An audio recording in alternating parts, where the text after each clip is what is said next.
Hello and welcome to gate curators. हम लोग अपने data structure full lecture series में स्टैक डेटा स्ट्रक्चर को देख चुके हैं डिटेल में, जो कि एक लीनियर डेटा स्ट्रक्चर है। और अब हम लोग अगला जो डेटा स्ट्रक्चर स्टार्ट करने वाले हैं वो है क्यू डेटा स्ट्रक्चर। तो क्यू डेटा स्ट्रक्चर क्या होता है और एरे रिप्रेजेंटेशन में एरे में कैसे रिप्रेजेंट करते हैं, कैसे हम लोग अगर कोई क्यू जो है एरे के फॉर्म में रिप्रेजेंटेड है तो उसमें इंसर्ट कैसे करेंगे, हम लोग डिलीट कैसे करेंगे, ये सारे हम लोग इस लेक्चर में देखने वाले हैं। सबसे पहले जैसे क्यू, जब भी कभी आप डेटा स्ट्रक्चर सुनते हैं तो क्यू का मतलब सिंपल, ये जो डेली लाइफ है हमारी, उसी से कंप्यूटर्स में जो चीज़ें रखी गई हैं, बनाई गई हैं, वो हमारे डेली लाइफ से रिलेटेड चीज़ों को ही बनाया गया। जैसे क्यू का जो सिंपल कॉन्सेप्ट है रियल लाइफ में वो ये है कि जैसे आप कहीं सिनेमा हॉल में जाते हैं तो वहाँ पे आपको टिकट के लिए लाइन लगानी पड़ती है, क्यू बनानी पड़ती है। जो सबसे पहले जाता है वही विंडो के पास होता है और उसको टिकट मिलता है सबसे पहले वही आए। तो इस तरीके से क्यू जो है, जो रियल लाइफ में है, उसी को कंप्यूटर में भी इम्प्लीमेंट किया गया है। ऐसे सिस्टम में भी ऐसी ज़रूरतें हैं जहाँ पे कि हमें जो पहले हम प्रोसेस स्टार्ट कर रहे हैं उसको पहले ख़त्म करना चाहिए या उसको पहले कंसीडर करना चाहिए सिस्टम को। तो first in first out, FIFO data structure बोलते हैं हम लोग क्यू को। और जो स्टैक हमने अभी भी पढ़ा था उसको हम लोग last in first out, LIFO data structure बोल रहे थे। तो आइए चलिए हम लोग डिटेल में क्यू स्टार्ट करते हैं इस लेक्चर में। तो इस लेक्चर में हमें देखना है क्यू डेटा स्ट्रक्चर क्या होता है। क्यू देखने से पहले, क्यू का मतलब कंप्यूटर में भी वही है जो हमारे रियल लाइफ में बहुत सारे लोग एक क्यू में खड़े हैं, ये बहुत सारे लोगों का एक क्यू बना रहा है। इसी तरीके से हम अपने डेटा को भी रखने वाले हैं क्यू के फॉर्म में, एक के बाद एक। अब क्यू में कुछ चीज़ें होती हैं, जैसे हम थोड़ा आगे बढ़ें तो जैसे ये सबसे बढ़िया एग्जाम्पल लग रहा है क्यू का।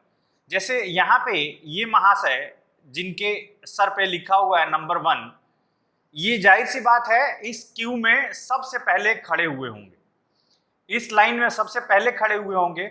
और ये जो मोहतरमा है ये सबसे बाद में आई होंगी। तो अगर हम बात करें कि क्यू में सबसे आगे कौन है, फ्रंट पे कौन है, तो क्यू का फ्रंट कौन है, ये। और क्यू के रियर पे कौन है, सबसे पीछे कौन है क्यू के रियर, तो ये है ये। तो यानी कि क्यू का फ्रंट कौन है, जो सबसे पहले आए। क्यू का फ्रंट है जो सबसे पहले आया। क्यू का रियर कौन है, जो अभी अभी आया। ऐसे होता है, सिनेमा हॉल में जाते हैं हम लोग टिकट लेने। सपोज करिए ये सिनेमा हॉल में ही लोग गए हुए हैं, मॉल में खुल गए, ये 15 अक्टूबर से खुल गए सिनेमा हॉल, तो ये लोग 3 लोग अपना सोचे कि चले भैया मूवी देखा है। तो ये सबसे पहले पहुंचे होंगे, जिनके ऊपर नंबर 1 लिखा है, ये इनके बाद आए होंगे, ये इनके बाद आए होंगे। टिकट बाबू आए, टिकट काटना चालू किया, जो फ्रंट पे खड़े हैं इनको सबसे पहले टिकट दिया। यानी कि आप याद करिए स्टैक में क्या हो रहा था। स्टैक डेटा स्ट्रक्चर जो था हमारा कुछ इस तरीके से था कि जो एक ही सिरे से, एक ही तरफ से उसमें एंट्री थी और एक ही तरफ से एग्जिट था। तो जो सबसे बाद में आ रहा था वही सबसे पहले निकल रहा था। तो हम लोग स्टैक को बोल रहे थे LIFO, last in first out, अगर आपको याद हो। क्यू को हम बोलेंगे जो सबसे पहले आया वो सबसे पहले जा भी रहा है, जो सबसे पहले लाइन में खड़ा हुआ उसी को सबसे पहले टिकट मिलेगा। तो इसीलिए हम लोग क्यू डेटा स्ट्रक्चर को बोलते हैं FIFO, first in first out. FIFO data structure, जो सबसे पहले आएगा, जो एलिमेंट सबसे पहले आएगा वो सबसे पहले डिलीट होगा। ये एक सिस्टम ही बन गया है पूरा, इसीलिए हम इसको क्यू बोलते हैं। इसी तरीके से हमें करना ही होगा। जैसे सपोज करिए ये क्यू दी हुई है, ये सारे लोग खड़े हैं। अब जो क्यू का फ्रंट होगा, यहाँ पे ये पर्सन एंटर कर रहा होगा। अब जो क्यू का फ्रंट होगा, यहाँ से ये पर्सन है जो इस क्यू को लीव करने वाला है। अगर लीव करने का मतलब हम ये माने डेटा स्ट्रक्चर में जैसे डिलीट से, तो ये पर्सन है जो इस क्यू से डिलीट होने वाला है और ये पर्सन है जो इस क्यू में इंसर्ट होने वाला है, पर्सन एंटरिंग द क्यू। तो इस क्यू का फ्रंट किधर है, ये है इस क्यू का फ्रंट, और इस क्यू का रियर कहाँ है, ये है इस क्यू का रियर। चलिए, ये सब तो अच्छी बातें हैं, सिनेमा हॉल का क्यू और रेलवे स्टेशन का क्यू। अब हमको कंप्यूटर में क्यू की क्या जरूरत है, कहाँ यहाँ हम क्यू क्यों पढ़ रहे हैं? तो जैसे हमने स्टैक बताते वक्त ये बताया था कि कभी कभी ऐसा होगा, जैसे फंक्शन कॉल्स में आपने देखा रिकर्शन में, कि जो सबसे बाद की कॉल है, जो सबसे बाद की है, उसको हमें सबसे पहले प्रोसेस करना है। याद करिए, फैक्टोरियल एन निकालते निकालते आपको सबसे पहले फैक्टोरियल 0 निकालना होगा, जो कि सबसे लास्ट कॉल है। तो ऐसी सिचुएशन में आपको उसको स्टैक में प्लेस करना ही पड़ेगा। लेकिन ऐसा हो जाए कि जो सबसे पहले आए उसी की सबसे पहले जरूरत भी है। जैसे कंप्यूटर्स में कहाँ कहाँ पे क्यूब होता है, उसको एक हम लोग जो सबसे फेमस है उसको बोलते हैं जॉब क्यू। जॉब क्यू वैसे तो ऑपरेटिंग सिस्टम सब्जेक्ट का पार्ट है, बट थोड़ा सा मैं बता देता हूँ। जैसे आप सपोज करिए 5 काम करना चाहते हो कंप्यूटर में। सबसे पहले कंप्यूटर ऑन करने के बाद आपको पढ़ाई करना है, और तो पढ़ाई करना आपको चाहते हो आप कि मैं गाना सुनते हुए पढ़ाई करूं, तो आप गाना वाला जहां पे भी रखे हो, जो भी गाना, उस गाने पे क्लिक करते हो। तो गाने पे क्लिक करते हो, उसके बाद फिर जो पढ़ने वाली अपने पीडीएफ है वो ओपन करते हो। फिर आपको कुछ लिखना है तो उस पीडीएफ में से देख के आप लिखते हो, तो उसके करस्पॉन्डिंग आप वर्ड ओपन करते हो। तो जब आपने सबसे पहले गाना चलाया, तो आप चाहते भी यही है कि गाना चले सबसे पहले, यही है ना? ऐसा तो नहीं होता ना कि कोई गाना पढ़ते वक्त गाना सुनना चाहता है तो उसने गाने पे क्लिक किया तो गाना अब चालू हो, जब वो पढ़ाई खत्म करके सोने जाने लगे तब गाना चलने लगे। तो ये तो अच्छी चीज नहीं हुई। तो हमको क्या जरूरत है कंप्यूटर में? जॉब क्यू का मतलब है कि जब मल्टीपल जॉब्स आए, हम यूजर मल्टीपल जॉब्स देता है कंप्यूटर को, तो यूजर चाहता है कि सबसे पहले हमारी वही जॉब एग्जीक्यूट हो जिसको हमने सबसे पहले एग्जीक्यूट होने के लिए दिया है। तो इसको हम लोग जॉब क्यू भी बोलते हैं। ऐसे प्रोसेसिंग क्यू भी होता है कि मल्टीपल टास्क रखे हुए हैं और आप चाहते हो कि किस ऑर्डर में कौन सा टास्क प्रोसेस हो, तो उसको प्रोसेसिंग क्यू हम लोग बोलते हैं।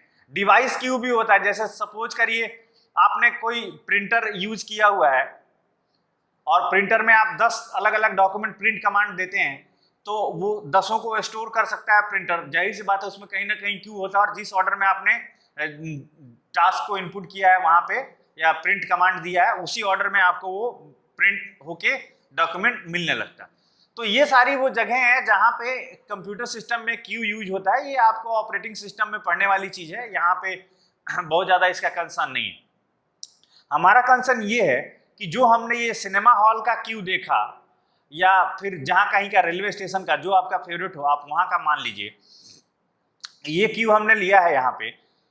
तो इसको अगर कंप्यूटर में हमें रिप्रेजेंट करना होगा तो हम कैसे रिप्रेजेंट करेंगे, या हमारा जो क्यू डेटा स्ट्रक्चर होगा किस तरीके से कंप्यूटर में रिप्रेजेंट होगा? 2 तरीके हैं। एक तरीका ये है कि हम एक एरे बना लें, एक एरे बना लें, और हर पर्सन को, या जो भी ये ऑब्जेक्ट है या जो भी डेटा है, डेटा टाइप, इसको एक एक तरफ से स्टोर करना हम स्टार्ट करें। जब एरे में स्टोर करना स्टार्ट करेंगे आप, तो जाहिर सी बात है जैसे यहाँ पे फ्रंट है और रियर है, उसी तरीके से इस एरे में भी फ्रंट और रियर हमको बनाना पड़ेगा। तो जाहिर सी बात है एरे का लोअर बाउंड की तरफ से ही एरे फिल होनी स्टार्ट होगी सबसे पहले पहली लोकेशन पे। तो एरे का जो लोअर बाउंड होता है, हमेशा फ्रंट जो है उसी की साइड से हम लोग स्टार्ट करते हैं। अब ये फ्रंट बढ़ते हुए जब ऑपरेशन हम लोग परफॉर्म करेंगे तो किधर जाएगा? इसी तरीके से रियर जो है वो इस साइड में रहता है। ठीक है, ये एक जनरल अंडरस्टैंडिंग है। अभी चेंज होंगी, ये अंडरस्टैंडिंग चेंज होगी या ये क्राइटेरिया चेंज होगा, आगे हम लोग देखते हैं। फिलहाल अभी समझने के लिए ऐसा समझ। या तो एक दूसरा तरीका ये हो सकता है कि हम, जैसे कोई बोले कि नहीं मल्टीपल डेटा है, इसमें जो ये पर्सन है इसका नेम, एज, जेंडर सब कुछ रखना है, तो आपको एक एरे में एक एलिमेंट में तो आप नहीं रख पाओगे। तो इसके लिए आप एक लिंक लिस्ट बना लो, लिंक लिस्ट बना लो, और जितनी फील्ड कोई बोल रहा है उतनी फील्ड आप यहाँ पे लिंक लिस्ट में रखते जाओ। और लिंक लिस्ट में ऐसे अगले का एड्रेस होता है, तो इसमें भी आप जो हेड होगा इधर को आप फ्रंट बना लेंगे। फ्रंट का मतलब है कि अगर कभी डिलीट होना होगा या कभी प्रोसेसिंग की बारी आएगी, तो यही एलिमेंट है जिसकी प्रोसेसिंग होगी, यहाँ पे यही एलिमेंट है जिसकी प्रोसेसिंग होगी। रियर का मतलब है कि अगर कोई नया एलिमेंट एंटर होना होगा तो वो यहीं पे एंटर होगा, रियर के जस्ट बाद। तो आइए अब हम लोग पढ़ते हैं कि Q एज एरे या array representation of Q। Array representation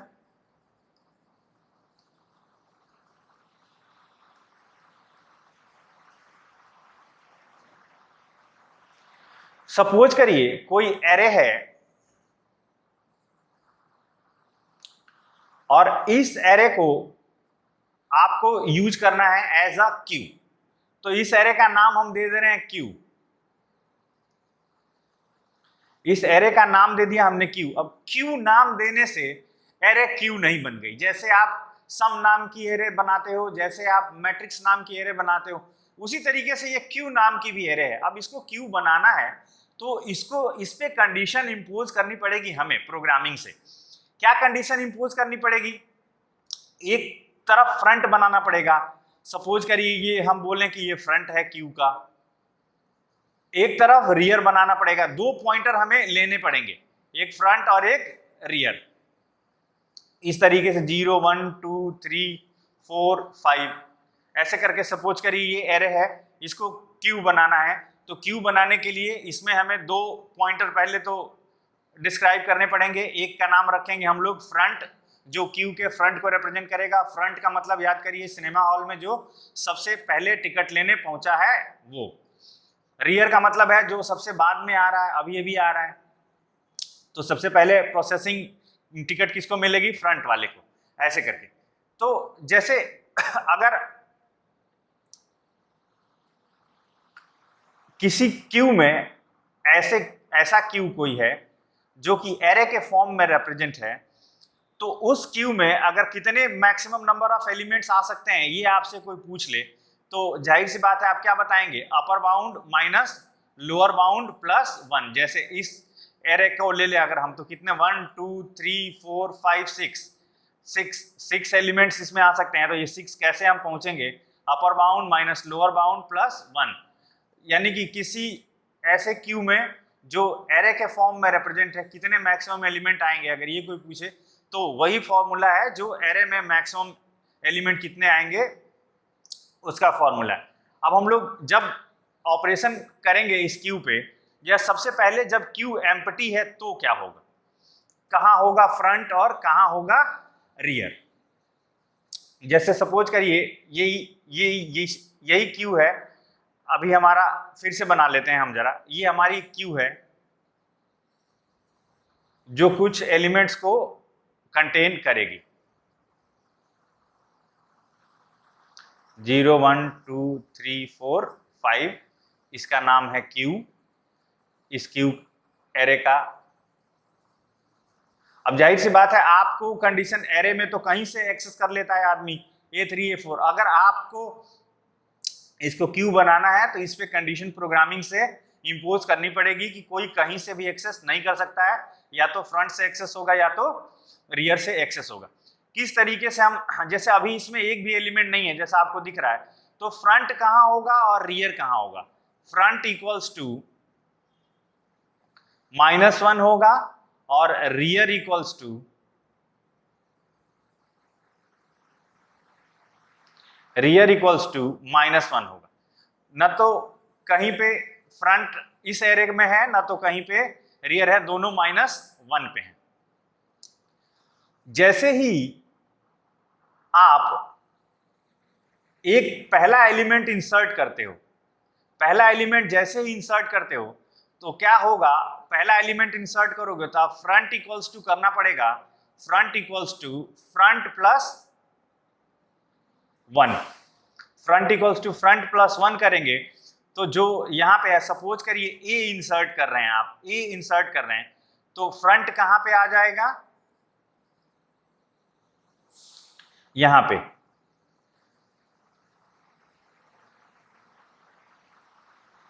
front, rear भी जब पहला एलिमेंट है तो रियर भी बढ़ाना पड़ेगा।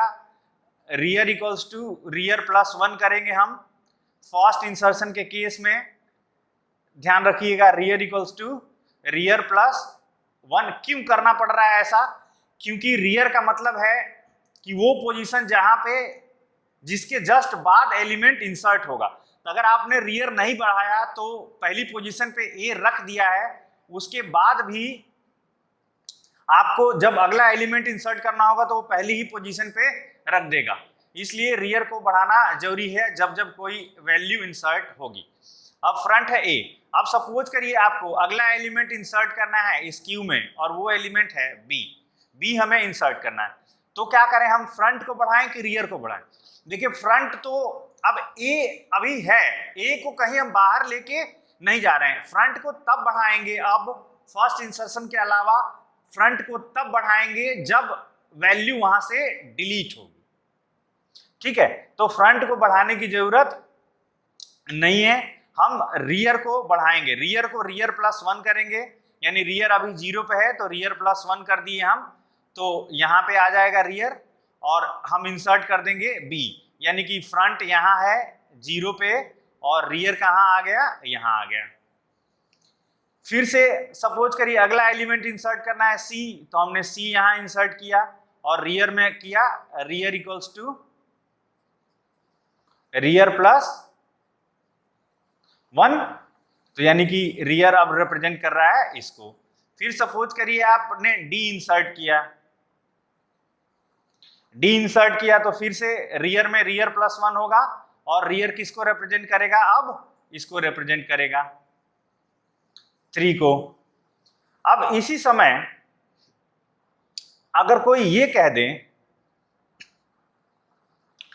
कि ए को डिलीट करिए, ए जो भी सिनेमा हॉल के मान लीजिए लाइन लग रही थी और काउंटर खुल गया और ए को डिलीट करना है, तो ए को डिलीट कैसे करेंगे आप? अब देखिए, अब ये एरे है, फिर से मैं बना ले रहा हूं साफ साफ ताकि आपको परेशानी ना हो समझने में।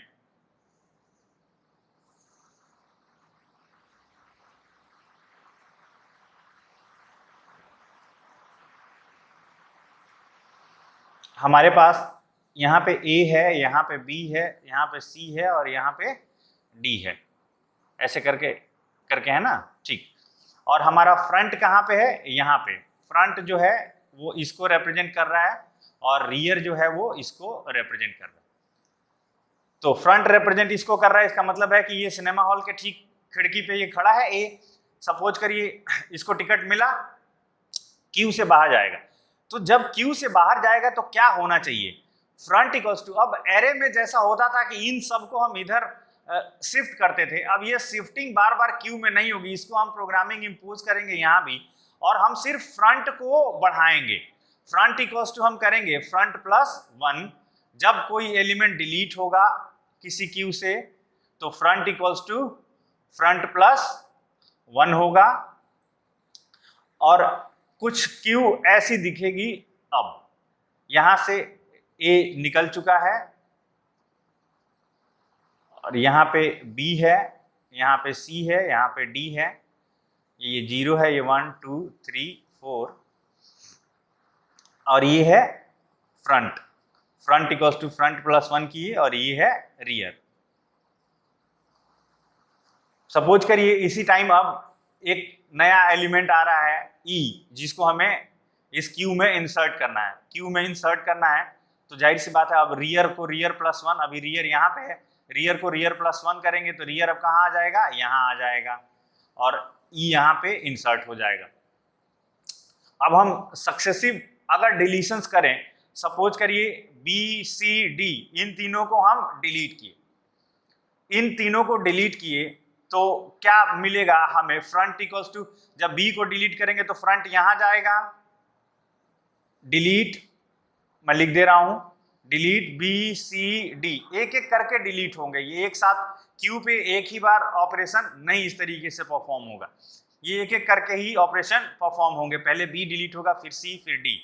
तो बी जब डिलीट होगा तो फ्रंट बढ़ के यहां आएगा, फिर सी डी, यानी कि थोड़ी देर बाद फ्रंट कहां पे चला जाएगा और रियर कहां पे चला जाएगा। ये एरे है हमारी 0 1 2 3 4, हमारा फ्रंट भी यही होगा और रियर भी यही होगा, इसी एक ही एलिमेंट को रिप्रेजेंट कर रहे हैं। इसके पहले फ्रंट और रियर कब इक्वल हुआ था, इसके पहले फ्रंट और रियर तब इक्वल हुआ था जब एक भी एलिमेंट नहीं थे। तो एक भी एलिमेंट नहीं थे तब भी फ्रंट और रियर इक्वल हो जाता है। एक एलिमेंट अगर है तब भी फ्रंट और रियर इक्वल है। याद करिए पहला वाला केस, पहले एलिमेंट का केस, जब ए इंसर्ट हुआ था क्यू में, जब ए इंसर्ट हुआ था तो फ्रंट और रियर दोनों एक ही जगह पे थे। Front equals to front plus 1 किए थे हम और rear equals to rear plus 1। उसी तरीके से अब हम डिलीट करते हुए आए तो front equals to front plus 1, rear equals to rear plus 1 करते करते फ्रंट और रियर एक ही एलिमेंट को, यानी कि जब किसी एरे में एक भी एलिमेंट नहीं है तब फ्रंट और रियर एक दूसरे के इक्वल होते हैं। जब एरे में एक एलिमेंट है या क्यू में, क्यू बोले, एरे बोलना यहाँ पे, जब क्यू में कोई एलिमेंट नहीं है तो फ्रंट और रियर इक्वल होंगे, दोनों जो -1 पे सेट होंगे। जब एक एलिमेंट होगा, चाहे वो पहली पोजीशन पे हो चाहे कहीं और हो, तो अब एक एलिमेंट है तो वही पहली पोजीशन है, जाहिर सी बात है, तब भी फ्रंट और रियर दोनों इक्वल होंगे। अब अगर हम जैसे सपोज करिए ये अगर एरे के फॉर्म में आप क्यू को इंप्लीमेंट करते हैं तो एरे के जो ड्रॉबैक हैं वो क्यू में भी आ जाते हैं। एरे के ड्रॉबैक क्या हैं? एरे का सबसे बड़ा ड्रॉबैक है कि ये एरे जो होता है एक स्टैटिक डेटा स्ट्रक्चर होता है। स्टैटिक डेटा स्ट्रक्चर कहने का मतलब है कि इसका साइज फिक्स होता है और प्रोग्राम में अगर जितना स्पेस एलोकेट है प्रोग्राम को, अगर वो पूरा एरिया भर गया स्टैक वाला, तो फिर आप फर्दर स्पेस वहां से ले नहीं पाएंगे। तो जाहिर सी बात है इस एरे का जैसे मैक्सिमम साइज होता है वैसे ही क्यू का भी, अगर एरे की तरह आपने क्यू को बना रखा है, queue as a array implement कर रखा है, तो इस क्यू का भी साइज होगा। और जब वही एरे का जो अपर बाउंड होगा वही क्यू का साइज होगा। यानी जब मैक्स क्यू पे हम लोग पहुंचेंगे, मैक्स क्यू पे पहुंचेंगे, तो मैक्स क्यू पे पहुंचने का मतलब ये है कि अब क्यू में एक भी वैल्यू इंसर्ट नहीं हो सकता। अच्छा, ये मैक्स क्यू कब आएगा? मैक्स क्यू तब आएगा जब फ्रंट इक्वल्स टू, या जो क्यू ओवरफ्लो है वो कब होगा? जब फ्रंट रियर इक्वल्स टू हो जाए, जब रियर इक्वल्स टू हो जाए, rear equals to max queue, यानी जो भी एरे का अपर बाउंड है वहां पे जब रियर पहुंच जाए, इसका मतलब है कि अब एक भी एलिमेंट इंसर्ट नहीं होगा। एक और दूसरी सिचुएशन है, जरा सा सब समझते चलें। जैसे सपोज करिए ये क्यू थी, इसमें हमने कुछ वैल्यूज को इंसर्ट किया था, कुछ डिलीट किया था। जैसे कभी ऐसा हो सकता है कि आप इंसर्ट डिलीट करते करते आप, जैसे आपका रियर जो है यहां पहुंच गया और आपका जो फ्रंट है वो यहां है, फ्रंट है यहाँ पे और यहाँ पे रियर है, ये रियर है, ठीक है। अब कोई आ रहा है आपसे और बोले कि आप जनाब इस क्यू में एक एलिमेंट इंसर्ट करिए जी, इंसर्ट जी, अगर ऐसा कोई कहे। अब जी कहाँ इंसर्ट होगा? जी कहाँ इंसर्ट होगा? क्यों? क्योंकि हमने ये बताया कि जब रियर इक्वल्स टू हो जाए मैक्स क्यू, मैक्स क्यू यहाँ पे एरे का अपर बाउंड क्या है 5, rear equals to max queue हो जाए तो क्यू जो है हमारी फुल हो जाती है। तो यहाँ पे तो मैक्स क्यू पे पहुंच गए हैं, लेकिन हम एलिमेंट इंसर्ट नहीं कर पाए, लेकिन हमारे पास बहुत सारे स्पेस खाली पड़े हैं। अगर कोई ऐसी मैकेनिज्म होती जो हमें ये बता देती कि rear equals to rear plus 1 करने पे, rear equals to rear plus 1 करने पे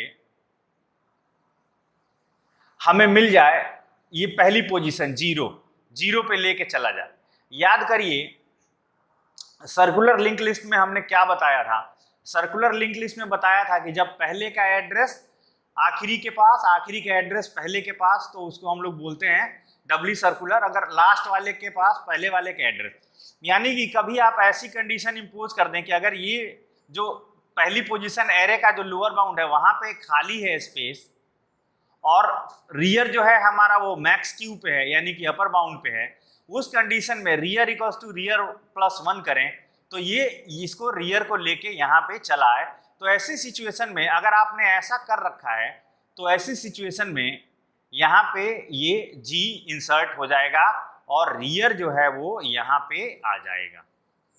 रियर जो है यहाँ पे आ जाएगा, F ये है और फ्रंट ये है। इस हालात में हम लोग इस क्यू को बोलते हैं सर्कुलर क्यू। ठीक है,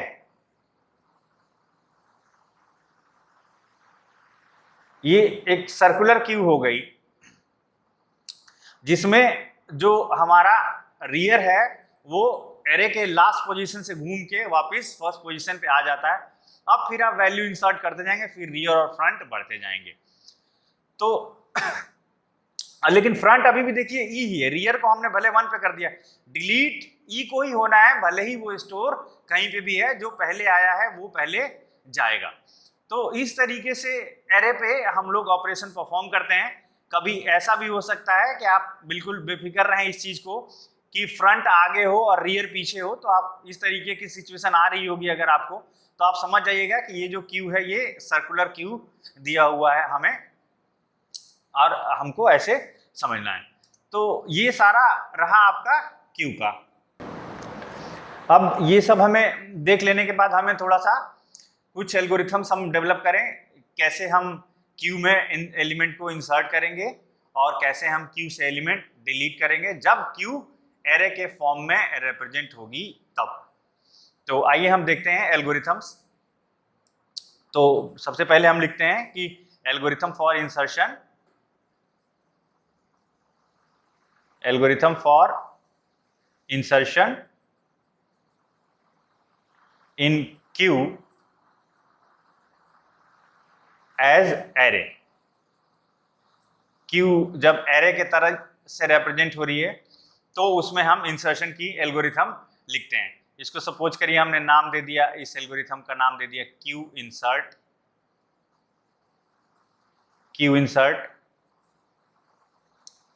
कौन, एक तो वो एरे हम लेंगे जिसको हमें क्यू बनाना है, उस एरे का नाम सपोज करिए हमने रख लिया है क्यू। एक लेंगे हम n जो इसका मैक्स क्यू को रिप्रेजेंट करेगा। एक हमारे पास पॉइंटर होना चाहिए, उसका नाम हम रखेंगे फ्रंट। फ्रंट है तो एक रियर भी होना चाहिए और एक हमें चाहिए आइटम जिस वैल्यू को हम लोग क्यू में इंसर्ट करने वाले हैं, उसको हम बोलेंगे आइटम। ठीक है, तो सबसे पहले क्या करें हम, सबसे पहले कंडीशन में चेक करें कि if front equals to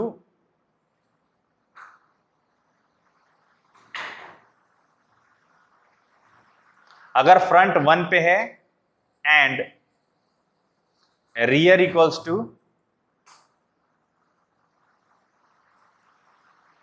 n। अभी हम ये देख के चल रहे हैं कि ये सर्कुलर के लिए एल्गोरिथम नहीं लिख रहे हैं, सिंपल लिख रहे हैं। कब होगा ऐसा, कब होगा कि जब फ्रंट 1 पे रहे और रियर n पे रहे। जरा अपना दिमाग चला के देखिए, फ्रंट 1 पे रहे और रियर n पे रहे। फ्रंट रियर बढ़ता बढ़ता बढ़ता यहां चला जाए तो इसका मतलब क्या है, मतलब इसका मतलब है कि ई भी एफ भी ये सारे इसमें इंसर्ट हुए हैं, रियर अगर यहाँ पे है तो। फ्रंट 1 पे है यानी 1 का मतलब ये जीरो समझ लीजिए, पहली पोजीशन पे है। 1 का मतलब पहली पोजीशन से, अब यहाँ पे हमने 0 से स्टार्ट किया है तो ऐसे ले लेते हैं। अगर फ्रंट 0 पे रहे और रियर n पे रहे, इसका मतलब क्या है कि ये क्यू जो है ये क्यू फुल है और ओवरफ्लो हो गया है। अब इसमें हम एलिमेंट इंसर्ट नहीं कर सकते हैं। यहाँ से दिख रहा होगा आपको, अगर फ्रंट 0 पे है और रियर जो है n पे है, सपोज करिए ये n है, 6 से ज़्यादा एलिमेंट्स नहीं इसमें हम रख सकते हैं, तो n की वैल्यू है 5, तो रियर अगर 5 पे है तो इसका मतलब है कि ये क्यू फुल है। अब कहाँ रखेंगे इसमें हम जब तक कोई डिलीट नहीं करेंगे। तो इसका मतलब है एल्गोरिथम डेवलप करते समय कि हमें, इसका मतलब ये है कि ये देन ओवरफ्लो, क्यू जो है ये फुल हो चुकी है, ओवरफ्लो करें एंड रिटर्न। ठीक, next if otherwise if front equals to, अच्छा हम एक स्पेशल यहाँ पे यूज कर ले रहे हैं सिंबल नल। नल अब -1 रखने का हम कंडीशन चाहें तो आप लिख सकते हैं यहाँ पे -1 की, बट जरूरी नहीं है कि किसी की एरे हमेशा 0 से ही स्टार्ट हो, वो -1 से भी स्टार्ट हो सकती है, तो फिर आप -2 इस तरीके से हम समझने के लिए ऐसे यहाँ पे फ्रंट को नल लिखते हैं। नल जब भी होगा, फ्रंट में नल होगा, तो हम ये मानेंगे कि इस टाइम पे क्यू में एक भी एलिमेंट नहीं है, ठीक है। तो ये क्यू एम्प्टी की कंडीशन होगी, फ्रंट इक्वल्स टू नल जो हम लिख रहे हैं। यही आप जब लिंक लिस्ट के तरीके से आप इसको बनाएंगे तो वहां भी ये काम हो जाएगा। वेरिएबल में नल नहीं लिखना चाहिए, बट ये रिप्रेजेंट करने के लिए हम ऐसे बना ले रहे हैं। If front equals to null, then क्या करें हम, फ्रंट इक्वल्स टू नल, इसका मतलब है कि क्यू एम्प्टी है, then front equals to front plus 1, front equals to front plus 1। Similarly, if rear equals to n, if rear equals to n, अगर rear n पे आ गया और फ्रंट 0 पे नहीं है या फ्रंट नल पे नहीं है, तो इसका मतलब ये है, अगर रियर n पे है और फ्रंट 0 पे नहीं है, तो इसका मतलब ये है कि ये वाली सिचुएशन आ गई है, यानी इधर बहुत सारे स्पेस खाली हैं। तो ऐसे टाइम पे अगर हम इसको सर्कुलर बना दें तो कहाँ पे हम ले जाके शिफ्ट कर देंगे, then rear equals to rear plus 1 करने पे ये जाके पहली पोजीशन पे हमें सेट कर देगा, ठीक है। If rear equals to n comma, then set rear 1 और फ्रंट 0 नहीं है, then set rear equals to कहां सेट कर दें हम, 0। एल्स अदरवाइज अगर रियर n पे नहीं है तो simple rear equals to rear plus 1, else rear equals to rear plus 1। यानी कि हमें अब करते करते हम रियर यहां पे था, सपोज करिए ये कुछ ऐसी सिचुएशन है कि इधर कहीं फ्रंट रहा होगा, A B C D insert करना है, रियर यहां पे था, तो आपने किया rear equals to rear plus 1, तो कहां पे आ गए, यहां पे आ गया रियर, और अब जो हमारा आइटम है डी उसको हम यहां पे इंसर्ट कर देंगे। तो rear equals to rear plus 1, अब क्या करें हम, set item, set queue rear, queue जो एरे है उसकी रियर पोजीशन पे क्या रख दें हम, आइटम। यही डी हमें जो इंसर्ट करना था इसी को हम बोल रहे हैं आइटम, और फिर हम यहां से कर जाएं रिटर्न। ये एल्गोरिथम है किसी क्यू में एक एलिमेंट इंसर्ट करने की। इस एल्गोरिथम का मैक्सिमम रनिंग टाइम, अगर एरे में n साइज की एरे है और उसको हमने क्यू बनाया है, तो मैक्सिमम ये हो सकता है कि फुल हो और लास्ट पोजीशन पे रख रहे हो। तब भी यहाँ पे जब आप क्यू डेटा स्ट्रक्चर यूज करते हैं तो आपको जाके क्या बेनिफिट होता है एरे पे, जब आप एरे यूज करते हो तो आपको लोकेशन सर्च करना पड़ सकता है। जब आप क्यू यूज करते हैं तो ये इसका बेनिफिट है कि आपको कोई लोकेशन सर्च नहीं करनी है, आपको simply rear equals to rear plus 1 करके और वहां पे एलिमेंट इंसर्ट कर देना। तो जैसे स्टैक में कांस्टेंट टाइम में हो रहा था इंसर्ट, तो यहाँ पे भी कांस्टेंट टाइम में इंसर्ट हो जाएगा एलिमेंट। बिग O ऑफ 1 हम लोग कांस्टेंट कॉम्प्लेक्सिटी को, तो इसके अगर रनिंग टाइम की बात करें कि क्यू में एलिमेंट इंसर्ट करने में कितना टाइम लगेगा, तो big O of 1 constant time लगेगा, कोई लूप चल नहीं रहा है, सिर्फ आप कंडीशन चेक कर रहे हो और वैल्यू रख दे रहे हो। अगर रियर n पे नहीं है तो, अगर रियर n पे है और तो क्यू को सर्कुलर अगर हमने बना रखा है तो n से उसको 1 पे उठा के सेट कर दे रहे हैं। तो इस तरीके से हम क्यू में वैल्यू इंसर्ट कर सकते हैं। तो ये था, अगर हम एरे के तरीके से क्यू को रिप्रेजेंट करें और उसमें इंसर्शन की एल्गोरिथम, उसकी कॉम्प्लेक्सिटी कैसे एरे से डिफरेंट होगी, एरे अगर सिंपल होती तो क्या प्रॉब्लम आती, ये हमने आपको बता दिया। तो अब फिलहाल अब हम लोग इतना जब देख ही चुके हैं तो इसमें जल्दी से हम डिलीट की एल्गोरिथम भी देख लेते हैं कि कैसे अगर डिलीशन करना हुआ तो कैसे होगा। जैसे हमने सपोज करिए इसका नाम दिया क्यू डिलीट, और इसमें भी हमें चाहिए क्या क्या चाहिए, एक तो वो एरे चाहिए जो क्यू के तरीके से रिप्रेजेंट हो रही है, n सपोज करिए उसका मैक्सिमम साइज है, फ्रंट, रियर और आइटम। आइटम में वो वैल्यू हम लोग रख लेंगे जिसको क्यू से डिलीट करना है, निकालना है, ताकि हमको पता चल जाए कि हाँ ये वाला डिलीट हुआ है।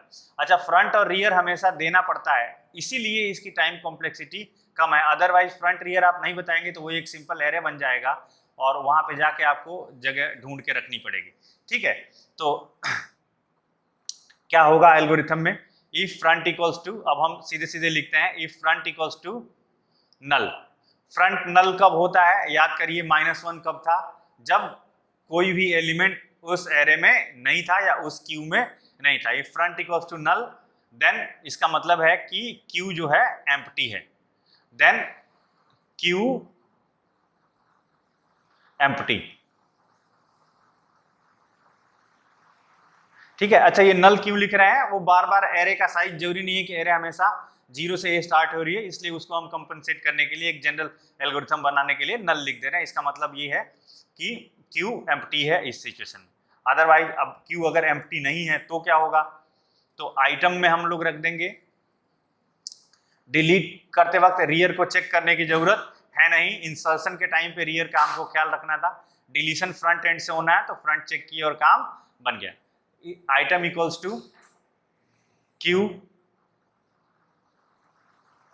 कौन सा एलिमेंट इस क्यू का, जो फ्रंट पे है, item equals to queue front.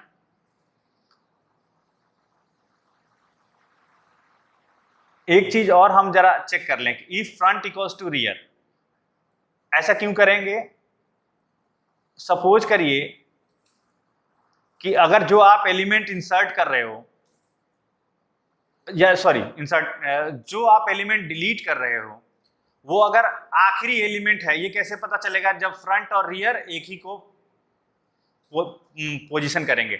याद करिए मैंने बताया था कि कब कब फ्रंट और रियर इक्वल थे, फ्रंट और रियर इक्वल थे जब एक तो कंडीशन जब -1 था दोनों में, फ्रंट और रियर जब एक भी एलिमेंट नहीं था, और या तो फिर इंसर्ट करते हुए हमने फ्रंट और रियर को इक्वल किया था।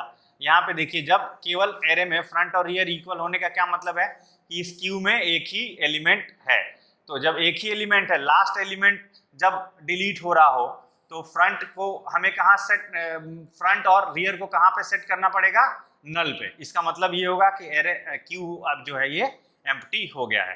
तो इसका मतलब है कि if front equals to rear then क्या करें हम लोग, then front equals to null set कर दें and rear equals to null set कर दें। Otherwise else if front equals to n, अगर फ्रंट n पे है और आप वहां से डिलीट कर रहे हो, यानी कि अब फ्रंट किसको पॉइंट करना चाहिए, पहले वाले को, तो कहां पे सेट कर देंगे हम लोग, 0 पे। Else if front equals to n then set front equals to, जो इसका लोअर बाउंड है एरे का, वहां पे सपोज करिए इस केस में 0 हमने ले रखा है तो इसको हम 0 पे सेट कर दें, फ्रंट इक्वल्स टू 0। अदरवाइज अगर ऐसा भी नहीं है तो कहीं बीच में होगा फ्रंट या कहीं पे होगा और बहुत सारे एलिमेंट हैं, तो उस कंडीशन में हमें क्या करना चाहिए, हमें simple front equals to front plus 1 कर देना चाहिए और हम यहां से कर लें एंड। अगेन इसकी टाइम कॉम्प्लेक्सिटी की बात करें तो इसमें कोई लूप चल नहीं रहा है, फ्रंट रियर दिया है, वहां से एक वैल्यू हटानी है और बस कंडीशन चेक करके, तो कांस्टेंट कॉम्प्लेक्सिटी होगी कुछ इसकी, कांस्टेंट को हम बिग O ऑफ 1 से रिप्रेजेंट कर दे रहे हैं। इसकी टाइम कॉम्प्लेक्सिटी जो एक क्यू में एलिमेंट इंसर्ट करने की भी टाइम कॉम्प्लेक्सिटी कांस्टेंट है, डिलीट करने की भी टाइम कॉम्प्लेक्सिटी कांस्टेंट है। तो ये सारा क्यू के बारे में था, जहां क्यू एरे के फॉर्म में रिप्रेजेंट हो। अब इस लेक्चर में हम लोग इतना ही रखते हैं, नेक्स्ट लेक्चर में हम लोग क्यू पढ़ेंगे, जब हम क्यू को लिंक लिस्ट की तरह रिप्रेजेंट कर दें तो कैसे इंसर्ट और डिलीट उस पर परफॉर्म होगा एल्गोरिथम, और उसके बाद हम लोग क्यू के वेरिएंट्स पढ़ेंगे। तो इस लेक्चर में हम लोग इतना ही रखते हैं। अगर चैनल आपने सब्सक्राइब नहीं किया है तो चैनल को सब्सक्राइब कर दीजिए, और लाइक करिए, शेयर करिए, कमेंट करिए, कोई भी आपको प्रॉब्लम है तो मिलते हैं हम लोग, तब तक के लिए